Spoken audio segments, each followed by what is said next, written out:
Hey everyone, so today I have a pepper that I want to repot for you. This is a Chile Piquin. Now, Chile Piquin is a very small pepper. Piquin meaning small, pequeño, things of that nature. It's also referred to as the bird pepper because birds like to pick at these and lay these all over the place. They seed all over the place. These peppers are native to Arizona, Texas, Mexico. These guys will grow in just about any soil, but I want it to grow a bit more. They can go to about 2 to 4 feet tall and wide. So we're gonna plant this in a bigger pot because right now it's a nursery pot.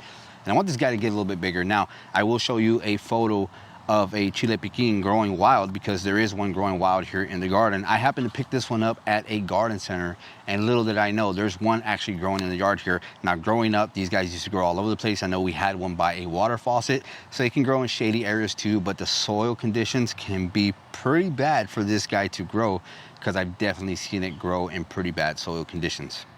Now, how hot can a Chile Piquin get? A Chile Piquin is pretty hot, sometimes 5 to 8 times hotter than a normal jalapeno, and it's using a lot of spices. In a little bit, I'm gonna go ahead and make a salsa for you out of the Chile Piquin, and it only takes a few. It doesn't take a lot. It starts off this green and then turns this bright red and orange, and that's when you know they're super ripe, but you can actually use them when they're green as well. So all I'm gonna do really is just repot this guy up real quick in a bigger terracotta container here.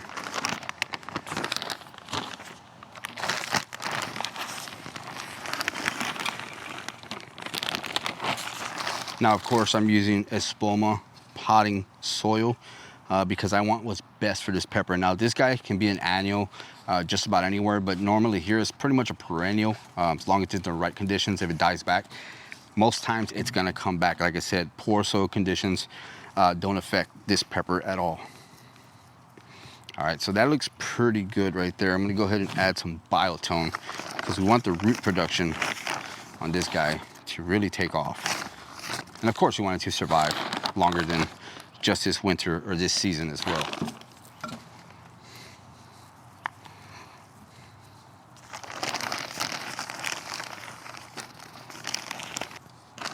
Now, natively and in the wild, this guy is pretty drought tolerant.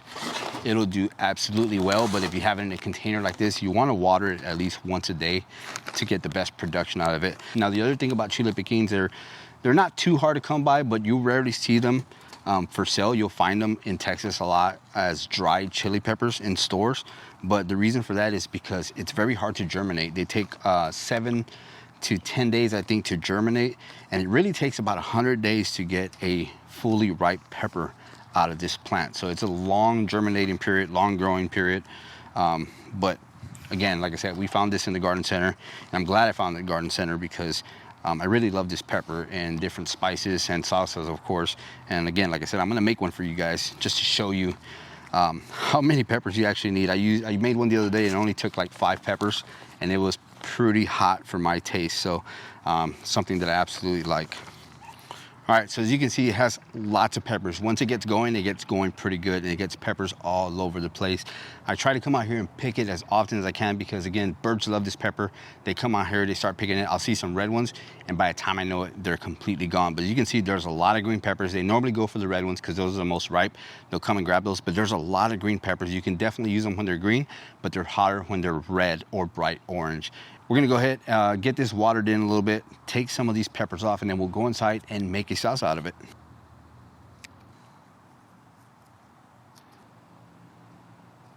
All right, so while I was outside planting our Chile Piquin, Angie actually made some tortillas inside because we're gonna eat some tacos, and that's the whole reason why I'm making some salsa today.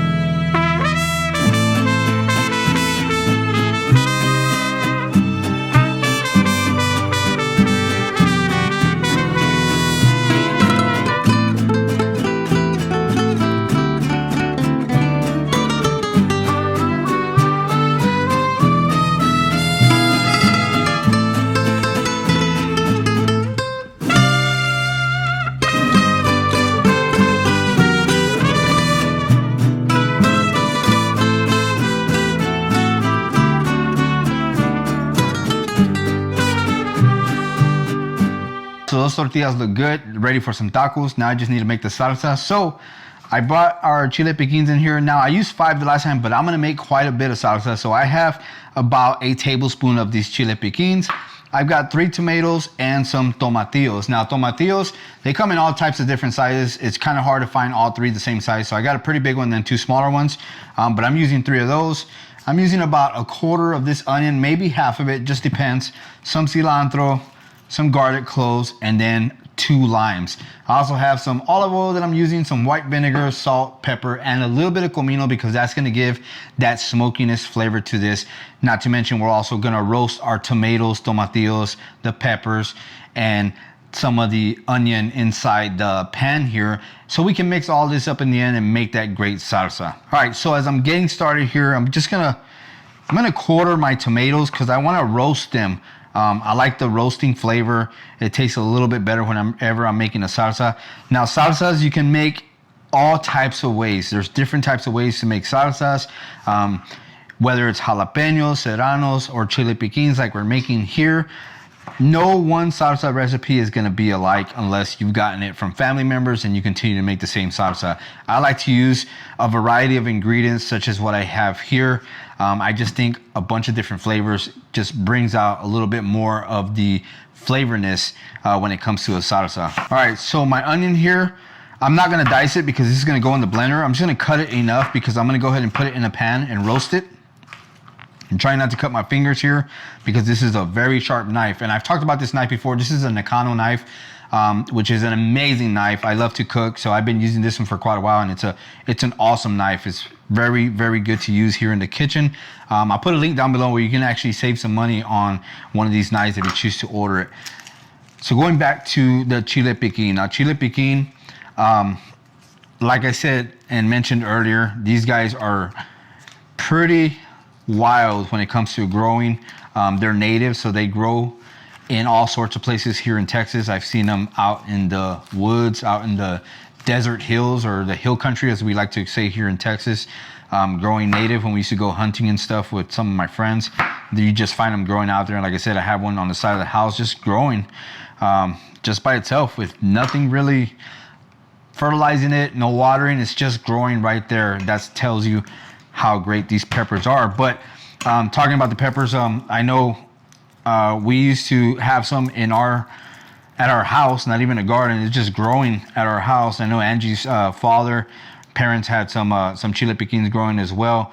And again, you can use these all types of ways. I remember a specific story that my dad likes to tell. One of my uncles, so I think when they were in New Orleans doing a job over there, as you can see, these guys almost have the same size and shape as a pea. Well, Mexican rice is definitely a cuisine in our home, and my uncle was in charge of making dinner that night. And one of the things that he did was, instead of putting peas in the rice, was put some Chile Piquins in there. And boy, was it a surprise to some of the guys there. But that's just a story, like I said, my dad likes to tell. Anytime we bring up or talk about Chile Piquins, and I just thought it was funny because they are pretty hot and they look just like peas. But you know, back to the Chile Piquin, I know Angie's dad loves to eat these whole. He used to love to eat them whole and make his own recipes. And you can make, like I said, there's all types of ways to make a salsa when it comes to Chile Piquin. You can add whatever you want to it, and that's what I'm doing here. And I'll definitely put all the ingredients and everything that I'm using down in the description, because I'm really not talking through this as far as how much of what I'm using. I'll try to the best I can, but I'm just roughly chopping this stuff because, again, I'm just going to roast it and it's going to go right inside the blender once I'm done here. So I'm going to continue to finish this up and then we'll get to roasting this stuff. All right, so I've cut up everything. I'm going to go ahead and move over to the pan here. I'm going to get my olive oil here. I'm about use about 3 or 4 tablespoons because it's quite a bit of tomato and tomatillos. And again, the garlic and the onion as well. So let's go ahead and move over there real quick. All right, so I'm gonna start with about 3 tablespoons of olive oil in here. I'm gonna let that heat up quite a bit. All right, so as I get started, my oil is pretty hot. I'm gonna add my chilies in there. You wanna start with anything that is the toughest. So this is gonna take a little bit to roast here. And I'm gonna also throw in the onion in there because that takes a little bit longer to roast. I wait for the garlic and the tomatillos because those will cook a little bit faster than anything else in here. So after this renders down just a little bit and gets a little bit translucent with the onion, I'll throw in the tomatoes and the tomatillo.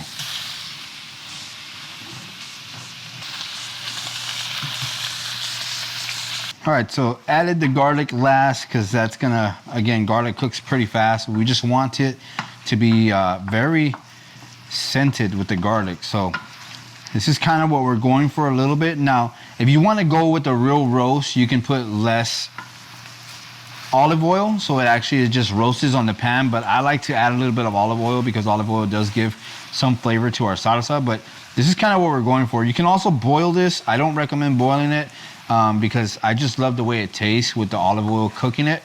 Boiling is just going to give it a more watered down flavor, especially when you get store-bought tomatoes. They're already pretty watered down, so I just want to retain as much tomato flavor as I can. So as soon as this is done, we're going to move it over to the counter there and then put this in the blender. All right, so I've cooked these pretty good, very fragrant, very delicious smelling. You could get that hint of the Chile Piquin where you know it's going to have a little bit of spice and a little bit of kick. So next thing we're going to do is we're going to go ahead and move this aside, let it cool off for just a bit, prep everything else for our blender.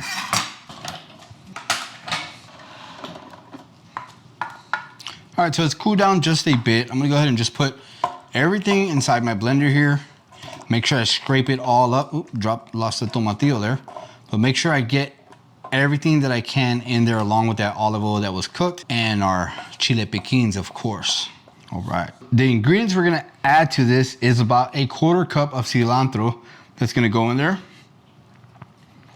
And then we're gonna do some white wine vinegar. Now, if you're making a smaller portion, maybe do about a tablespoon or maybe half a tablespoon, but because I'm doing quite a bit, I'm gonna put about a whole tablespoon in this one here. It just depends on how much vinegar flavor you want in there. This is not an exact measurement, by the way. It's an 1/8 cup, but kind of eyeball quite a few things. Then the salt here. Salt is gonna be to taste. Now, I like it quite a bit salty when it comes to my salsa because I just don't like adding too much salt to my tacos or whatever I'm eating with the salsa. So I try to add as much salt as I can on the front end. And then once I blend this all up, we'll taste it and see if it needs a little bit more salt. Then I have a pepper grinder here. Now I like to use a peppercorn medley, so this white and black pepper, and just gonna grind maybe a teaspoon or half a tablespoon. Again, salt and pepper is basically to your liking and what you want inside your salsa. And the last thing we're gonna add is, well, it's not the last thing. The other thing we're gonna add here is our lime. So I'm doing 2 whole limes inside this salsa here.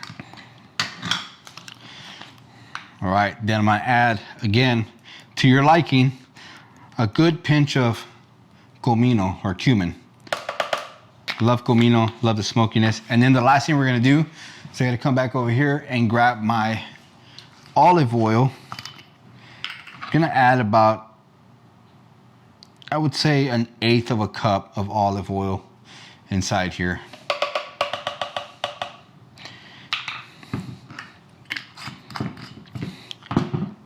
Then we'll cover this up and give it a nice blend.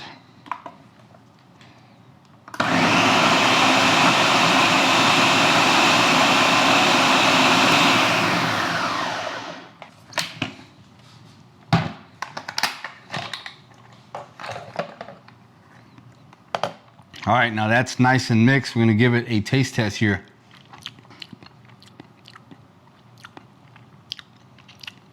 And that's, I think I made a perfect blend here because it has the right amount of lime, salt, pepper, the comino you can taste. You can also taste the tomatoes, but most of all, that Chile Piquin is just right. Just a bit of, you know, hit of spice in your mouth, but not too much where you can enjoy your food as well. And that's definitely something I like when it comes to hot sauces, salsas, whatever it is. I don't like to taste all the vinegar. I don't like it to be overwhelmingly hot so I can't enjoy my food. I like it to be just right. Just give it that nice kick to your food. Last thing to do here is make some tacos and maybe just get some of this on a tortilla and try it real quick. All right, so that's it for the video, guys. Just wanted to make a quick recipe on how to use Chile Piquins to make a salsa. Now, I know some of the questions are gonna be how to store this stuff. And what I like to use is just these mason jars, something that seals. This salsa would actually be good for up to 2 weeks in the fridge. And being that if you have a Chile Piquin plant, it's gonna give you quite a bit of chile. So you can actually make quite a bit every 2 weeks and have this much. This is a whole mason jar, and I still have some here in this bowl right here, and I still have quite a bit, which I'm just gonna put all here, and I'll probably just fill up another mason jar once I'm done with it for the day. But again, that's pretty much it. I mean, it's quick and easy, delicious salsa. You can definitely do this with chips. One of the things I know what Angie likes to do, and what I like to do is, you know, grab a tortilla, put some on a tortilla, and eat it when you're waiting for dinner to be done. I know when we're growing up as kids, you know, salsa's on the table, things are getting done, and the food's not quite done yet, but you have a bowl of tortillas just sitting there. You want to get a tortilla, just dip it in there, maybe slather it on there and enjoy it that way. But again, I hope you guys enjoyed this. I'll put everything down in the description below as far as what I used to make this, and we'll see you guys in the next video. Bye. So good. Oh my gosh, look at that. Is that good? Yeah. My mouth is watering. It doesn't even need the meat.